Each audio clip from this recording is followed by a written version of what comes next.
שלום לכולם, היום אנחנו נצלול לתוך רעיון חדשני ומאוד מיוחד שצומח ממש פה, בירושלים. אנחנו הולכים להכיר את גן שיבולת, שזה בעצם מודל חינוכי שרואה בכל ילד וילדה זרע קטן, עם כל הפוטנציאל להפוך למנהיגי העתיד של העיר. אז יאללה, בואו נתחיל. אז הכל מתחיל בעצם משאלה אחת. שאלה ממש גדולה, אתם יודעים. איך אנחנו מצמיחים את דור המנהיגות הבא? זה בכלל אפשרי להתחיל לטפח מנהיגות בגיל כל כך צעיר? ובכן, התשובה של גן שיבולת היא כן, ובגדול. והם אומרים שהכל מתחיל מהמקום הכי בסיסי. וזה לב העניין. המטאפורה המרכזית פה היא שכל ילד הוא כמו זרע. יש לו כבר הכל בפנים, את כל הפוטנציאל. אבל, וכאן האבל הגדול, כדי שהזרע הזה ינבוט ויצמח ויפרח, הוא חייב סביבה נכונה. הוא צריך, אתם יודעים, אדמה פוריה שתזין אותו. אוקיי, אז איך מכינים את האדמה הפוריה הזאת? בגן שיבולת בנו מודל שלם שנקרא משולש הזהב.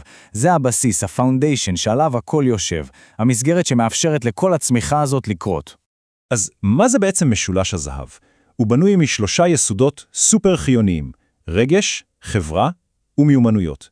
והתפיסה היא כזאת, רק השילוב בין שלושתם יוצר את התשתית הכי יציבה שילד צריך כדי לגדול ולהתפתח. בואו נראה איך כל אחד מהם תורם את החלק שלו לפאזל. אז בואו נפרק את זה, תראו איך זה עובד. הבסיס של הכל, ממש התשתית, זה הרגש. זה מה שנותן לילד תחושת הביטחון, את המקום הבטוח הזה, ללמוד, לטעות, לנסות. אוקיי, על זה נבנה היסוד החברתי. התחושה הזאת של אני שייך, אני חלק מקבוצה, והדבר שמצית את הכל, הניצוץ, זה המיומנויות. מה שמעורר את הסקרנות, את החשיבה מחוץ לקופסה, ובום, שלושתם ביחד, זאת האדמה המושלמת. הקרקע הפוריה שעליה הכל יכול לצמוח. יופי. אז אם משולש הזהב זאת האדמה, מה בעצם גורם לזרע עצמו לגדול? מה מזין אותו? כאן נכנסים לתמונה שלושת עמודי התווך של הגן. אפשר לחשוב עליהם ממש כמו על השמש, המים והאוויר, שכל צמח חייב כדי לשגשג. והנה הם, שלושת העמודים. הראשון, שער למיומנויות המחר, שזה בעצם ההכנה לעולם החדש. השני, המרחב השלם, שנותן מעטפת ותמיכה היקפית. והשלישי, חיבור לאקוסיסטם, שמחבר את הגן החוצה לעולם האמיתי.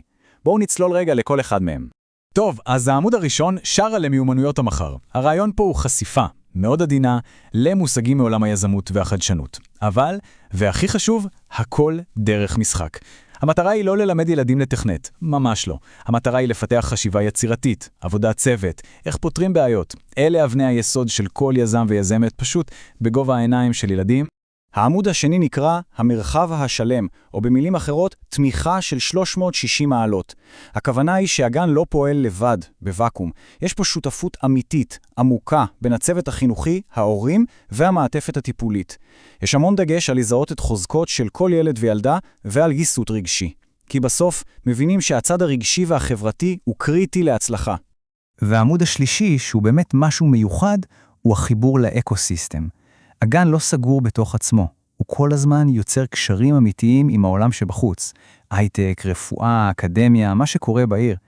ומה שזה עושה, זה פשוט הופך את הלמידה לרלוונטית, ונותן לילדים השראה אמיתית מהעולם שמסביבם. עכשיו, מה שבאמת גאוני פה, זה איך כל הפילוסופיה הזאת באה לידי ביטוי במרחב הפיזי. הגן עצמו מעוצב כדי לשקף בדיוק את הרעיונות האלה. בואו נראה איך המרחבים השונים בגן בעצם מאפשרים לכל הלמידה הזאת לקרות בפועל. יש פה איזון פשוט יפהפה. מצד אחד יש את מרחב ההזנק, זה סוג של האב טכנולוגי קטן שמעודד לבנות, לפרק, ליצור, ומצד שני יש את מרחב השיבולת, גינה לימודית בחוץ שבה הילדים ממש מתחברים לאדמה, לומדים על קיימות, זה השילוב המושלם בין חדשנות לבין ובכן שורשים. והאיזון הזה ממשיך. גם הזנק וגם שיבולת הם מרחבים מאוד פעילים, קבוצתיים, כאלה שמיועדים לחקירה משותפת. אבל לצד כל האקשן הזה קיים גם העוגן הרגשי.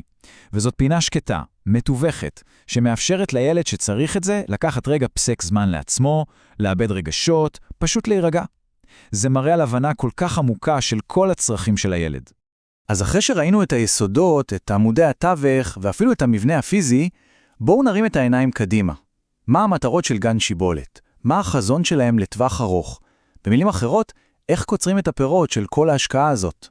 וזה לא נשאר רק בגדר חזון, יש פה תוכנית עבודה מאוד קונקרטית. תראו, כבר בחצי השנה הקרובה, הפוקוס הוא על 3 דברים מאוד מעשיים. לבנות קהילת הורים חזקה ומעורבת, להטמיע את שפת המיומנויות הזאת ביום-יום של הגן, ולהתחיל פרויקט של חיבור ממשי לשכונה. אלה צעדים ברורים, מדידים, בדרך לחזון הגדול. ומה שמנחה את כל הפעולות האלה זה 3 ערכים מרכזיים. קודם כל, שייכות. המטרה היא ליצור תחושה של בית אמיתי לכל ילד ומשפחה. שנית, מסוגלות. לטפח את הגישה הזאת של אני יכול, לעודד התנסות, לא לפחד מכישלונות. ולבסוף, קהילתיות. מתוך הבנה שהגן הוא לא אי בודד, הוא עוגן חברתי חשוב בשכונה כולה. אני חושב שהמשפט הזה מהמקור מסכם את הכל בצורה פשוט מושלמת. בגן שיבולת אנחנו לא רק שומרים על הילדים, אנחנו מצמיחים את דור העתיד של ירושלים, זרע אחד בכל פעם. וואו, זה כל המהות.